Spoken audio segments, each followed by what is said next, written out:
Bismillahirrahmanirrahim. Alhamdulillahi rabbil alamin. Wassalatu wassalamu ala ashrafil anbiya'i wal mursalin Sayyidina Muhammadin wa ala alihi wa sahbihi ajma'in. Amma ba'd. Qala al-imam Sya'rani radhiyallahu ta'ala anhu wa nafa'ana Allah bi'ulumihi fid dharain amin. Syartul muridi shadiq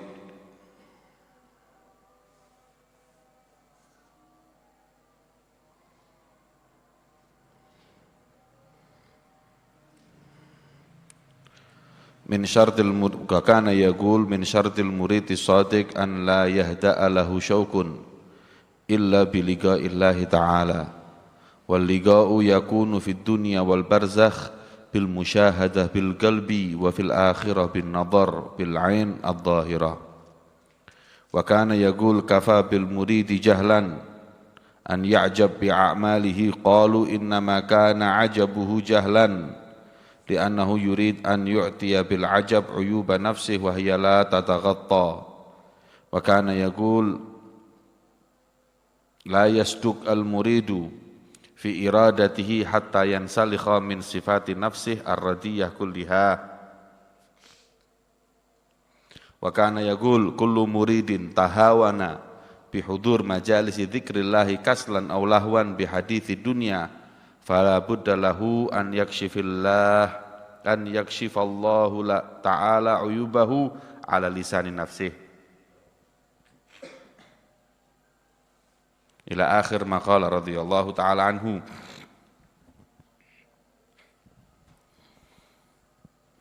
Syartul muridis shadiq. Beliau al-imam Sya'rani berkata, dan daripada syarat dikatakan seorang murid itu benar-benar murid apabila sudah terdapat dalam hatinya perasaan rindu untuk bertemu dengan Allah Subhanahu wa ta'ala, di mana pertemuan dengan Allah di dunia dan di barzakh dengan musyahadatul qalb, menyaksikan Allah dengan ainul basirah. Adapun apabila kelak nanti di akhirat memandang Allah dengan mata kepala atau bin nadhar bil aini dhahirah, maka itu seseorang yang terbuka mata batinnya, ainul basirahnya, pasti dia akan merasakan kerinduan kepada Allah Subhanahu wa ta'ala. Su'ilal Imam Ali bin Abi Thalib karramallahu wajhah, atarallaha ya Imam, apakah kau pernah melihat Allah? Kemudian beliau menjawab, kaifa a'bud ma la ara, bagaimana aku nyembah sesuatu yang tidak aku bisa melihatnya. Kaifa tara rabbak, bagaimana kau melihat Tuhanmu? Ara rabbi bi'ainil basirah, aku memandang Allah Subhanahu wa ta'ala dengan mata hatiku. Maka itu mata hati yang terbuka akan membuahkan syauq, kerinduan kepada Allah Subhanahu wa ta'ala untuk senantiasa memandang Allah Subhanahu wa ta'ala. Dan inilah yang disebut dengan maqamul ihsan, an ta'budallaha ka'annaka tarahu fa in lam takun tarahu fa innahu yarak. Maqam yang pertama yang disebut dengan maqamul musyahadah, an ta'budallaha ka'annaka tarahu ay al musyahadah, wa in lam takun tarahu fa innahu yarak ay maqamul muraqabah. Ketika kita enggak mampu, kita mesti harus merasa dimuraqabahi, diawasi oleh Allah. Tapi ketika kita sudah merasa senantiasa diawasi oleh Allah hingga tersingkap dari hijab di hati kita dengan kerinduan yang begitu berat kepada Allah, seakan-akan hati kita itu memandang kepada Allah Subhanahu wa ta'ala. Dengannya inilah yang disebut dengan maqamul musyahadah. Seorang yang dalam maqam muraqabah musyahadah dan seorang murid mereka pernah suatu saat mendengar di Sewun ada jual namanya saktelbar. Saktelbar itu namanya makanan. Kemudian ketika orang yang mempunyai makom berbeda itu mendengar orang berjualan itu dengan makom yang mereka miliki, di mana yang satu adalah makom yang murid. Makomnya murid ketika mendengar saktelbar, beliau langsung mendengar dan mentafsirkan artinya adalah is'a tarabari. Saktelbari dibilang is'a tarabari. Is'a berupayalah, tara melihat, kau melihat, bari adalah al-khaliq. Kemudian seorang yang telah mencapai muraqabah mendengar hal tersebut mengatakan, bukan yang jelas, bukan sa'atul bari, tapi tadi yang aku dengar adalah sa'ah tarabari. Saatnya sekarang engkau menjumpai dan memandang Allah Subhanahu wa ta'ala. Kemudian orang yang ketiga yang makamnya sudah paling tinggi, yaitu maqam musyahadah, yang sudah menikmati memandang Allah melalui ainul basirah, beliau berkata, bukan is'a tarabari atau sa'ah tarabari, tapi yang kudengar adalah ma'au sa'abari, alangkah luasnya Allah Subhanahu wa ta'ala. Maka itu seorang yang mengaku murid harus bisa merasakan rindu kepada Allah Subhanahu wa ta'ala. Karena kerinduan itu obatnya cuma satu, yaitu liqa, bertemu. Kalau kita nggak rindu dengan Allah, nggak mungkin kita bisa bertemu. Harus rindu dulu, setelah rindu, maka liqa al-ahbabi dawa'uhu, bertemu dengan para kekasihlah adalah obatnya. Dari itu beliau mengingatkan kepada kita, di dunia dan di barzakh kita harus merasa diawasi oleh Allah dan harus bisa rindu kepada Allah yang nanti akan membuahkan musyahadah, memandang Allah Subhanahu wa ta'ala bi'ainil basirah. Adapun kalau seseorang yang mengatakan mampu memandang Allah Subhanahu wa ta'ala secara yaqadhah, maka itu hal yang mustahil. Dengan mata kepala enggak ada. Karena memandang kepada Allah itu bisa ilmul yakin, bisa ainul yakin, dan bisa hakul yakin. Dan yang bisa mencapai ainul yakin dan hakul yakin adalah Nabi kita Muhammad SAW, yang bisa mampu langsung melihat Allah Subhanahu wa ta'ala. Kita cuma bisa ilmu yakin kalau Allah itu ada, maka itu ilmu yakin. Seperti seseorang yang tahu Ka'bah itu ada, yakin karena tawatur, nggak ada orang yang berkata bohong. Maka ini kita berarti ilmu kita tentang Ka'bah ilmu yakin, ya, la yazul la yatazalzal, atau tidak goncang dengan dengan gosip orang atau pengaruh orang atau taksir, tidak ada. Tapi ketika kita dapat kesempatan bisa umroh, langsung memandang Ka'bah, langsung makom kita naik dari ilmu yakin kepada ainul yakin langsung. Dan ketika kita menyentuh Ka'bah itu sendiri, makomnya nambah lagi hakul yakin. Dan makom yang telah Allah Subhanahu wa ta'ala berikan kepada Nabi Muhammad SAW adalah makom hakul yakin, yaitu langsung berjumpa, memandang kepada Allah Subhanahu wa ta'ala fi lailatul mi'raj. Kemudian wa fil akhirah, adapun nanti di akhirat, nadhar ila wajhillah.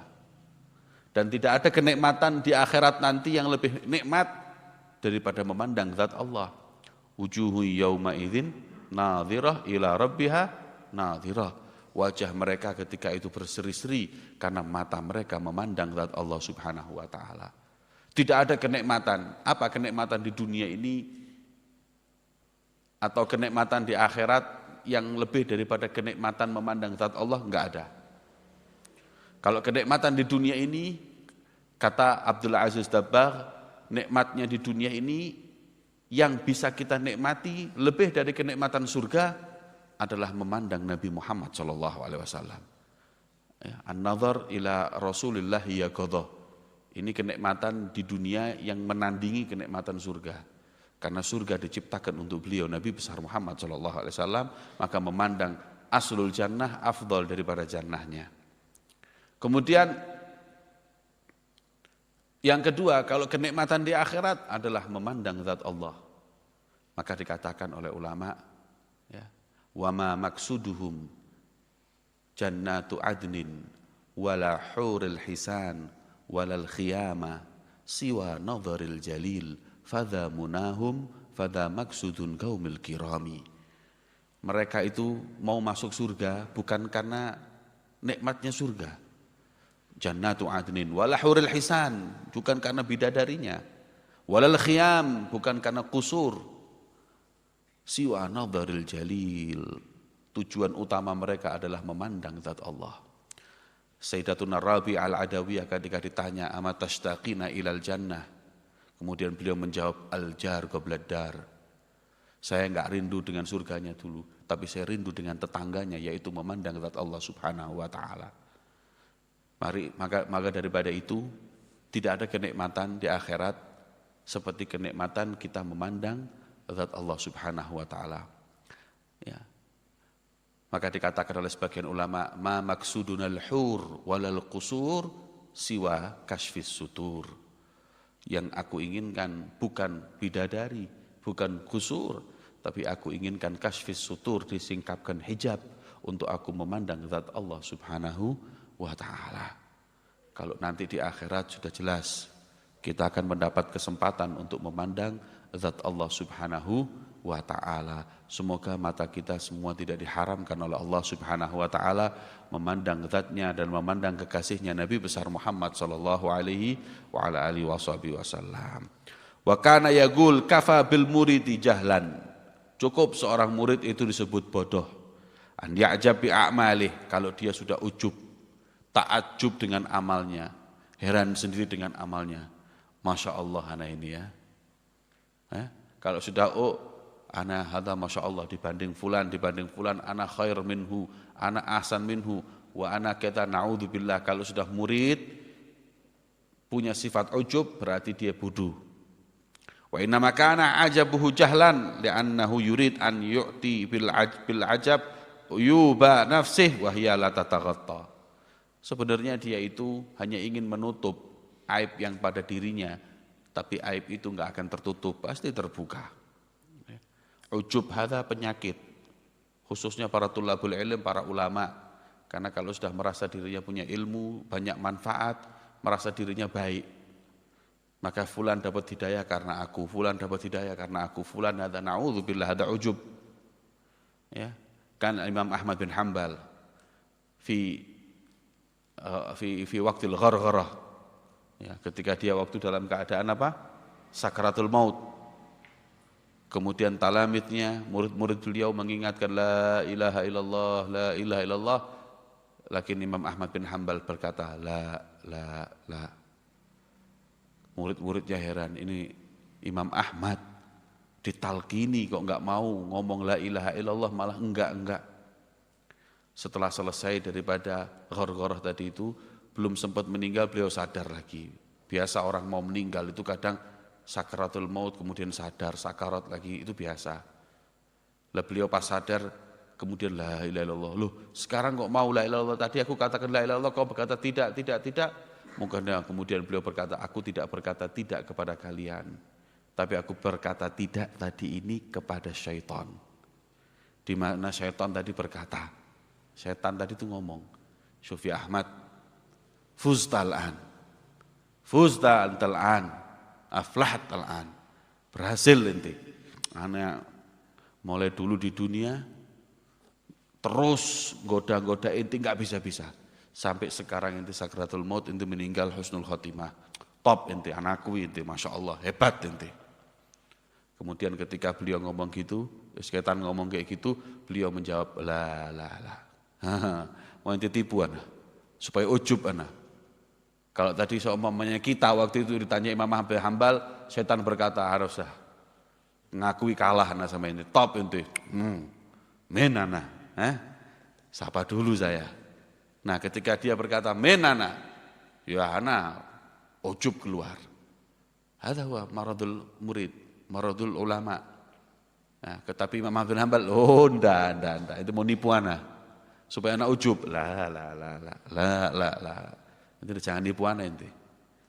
Nah, setan ketika itu sudah kehabisan cara untuk menyesatkan Imam Ahmad bin Hambal, dan akhirnya beliau meninggal dalam keadaan radhiyah mardhiyah, yaitu ridha dan diridhai oleh Allah Subhanahu wa taala.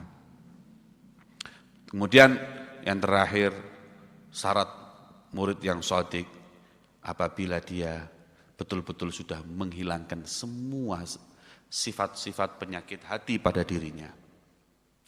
Tidak boleh mukmin, tidak boleh seorang murid punya sifat riya, punya sifat sombong, punya sifat ujub. Semua penyakit hati tidak boleh ada di hati seorang murid. Ya, harus belajar untuk menghilangkannya. Nah, kita nggak akan pernah bisa menghilangkan penyakit kalau kita nggak tahu kalau itu penyakit. Kif ente mau menghilangkan panu, ente nggak tahu kalau panu itu penyakit. Yang repot ada orang punya panu di badannya, tapi malah dia bangga, syukur. Ya apa, anak punya kulit Masya Allah, putih sendiri lihatin. Nah, dia tidak tahu kalau ini penyakit ini. Yaftakhir bimaradhu. Syuf, kenapa? Nanti lihat yang sebelah-sebelahnya ini tidak putih kayak ini.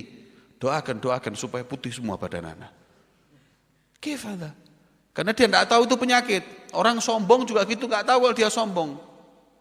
Orang riak juga gitu, nggak tahu kalau dia riak. Orang hasad juga gitu, nggak tahu kalau dia ini hasad. Nah, gimana mau ngobati? Malah dia bangga dengan kehasutannya. Anak orangnya, tidak mau kalah anak orangnya. Ada orang bangga. Syuf, Pak Donas ya gul, anak ini orangnya tidak mau kalah anak ini.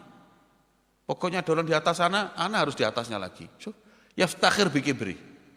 Karena dia tidak tahu kibir ada sifatus syaitan. Coba kalau tahu itu sifatus syaitannya, istahyan yakul hadzal kalam. Nah ini karena dia nggak tahu, makanya belajar. Belajar ausaf, sifat radiyah. Sifat-sifat yang buruk ini kita harus tahu. Sombong itu gimana? Itu tidak boleh. Hasad itu gimana? Ujub gimana? Itu kita harus pelajari semua. Kalau enggak, kita enggak tahu. Jazakallahu khair Imam Ghazali fil Ihya menyebutkan tentang semua bentuk penyakit hati, sebabnya dan semua penyakit ini cara menghilangkannya agar kita tahu ini penyakit. Kita lihat di dalamnya ada panu, ini masih kecil, mumpung masih kecil, cepat-cepat hilangi. Karena dia tahu. Sebab penyakit ini, panu ini kalau semakin banyak di badan di ini semuanya, semakin sulit ngilanginya. Ayo cepat, mumpung masih sedikit, cepat-cepat ke dokter. Wahakadzal murid. Ente sekarang ini masih muda, penyakit hati belum banyak, kalaupun ada belum parah. Maka kenali penyakit itu dan obati. Cepat-cepat ke dokter, cepat-cepat datang ke gurumu, cepat-cepat kau mengeluh tentang penyakitmu ini. Terus bagaimana cara mengobatinya? Jangan kau biarkan, kalau kau biarkan penyakit ini semakin kronis, semakin parah, dan kalau sudah parah sulit ngilanginnya. Enggak dokter biasa yang bisa menghilangkan. Maka itu para muridin yang dimuliakan oleh Allah Subhanahu wa taala, ayo pelajari apa itu penyakit-penyakit hati, obati. Secepatnya diobati. Karena kau tahu itu penyakit, dan penyakit hati itulah yang menghijab antara kita dengan Allah Subhanahu wa taala. Wallahu a'lam bishawab.